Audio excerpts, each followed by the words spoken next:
Thoubal Divisional Forest Officer Dr. Jeeceelee lamjing makha da Thoubal Branch Forest Officer Dineshchandra Salam na luchingba team amana Lilong ANJUMAN ga khutshamnaraga Lilong Ngangou Loukon da chathakhiba drive amada Uchek lang tarataruk Phagatkhre hairi drive adada saruk yakiba Lilong ANJUMAN ge General Secretary MD Habibullah na hai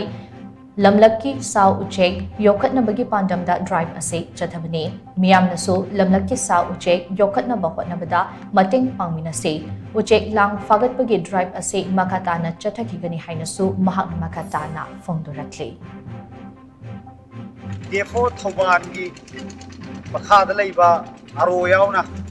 we staff sing aduga anjuman isai ma sara Lilong gi thobi sing ka punna Ngangou Loukon da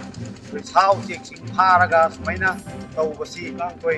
jingnana bagi damakta we drive chathabani aduna saurakna lang taraga taruk koi ngasi lokat pangame tasengna makki oina koi sao chek si yokat si koi sao chek ki si kan si haibagi pandam du da asi kungjang ngasi changsan jabani makha ta na Manipuri Lilong kita natana Manipuri ki mafam puna makta sugumba sao chek ching hat ki thabuk si tawbiganu haina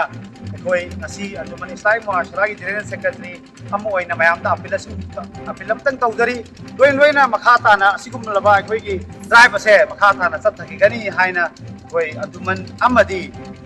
defo Thoubal animak na khutshamnaraga koi drive chathagani haibo ama simaso media thongda apdari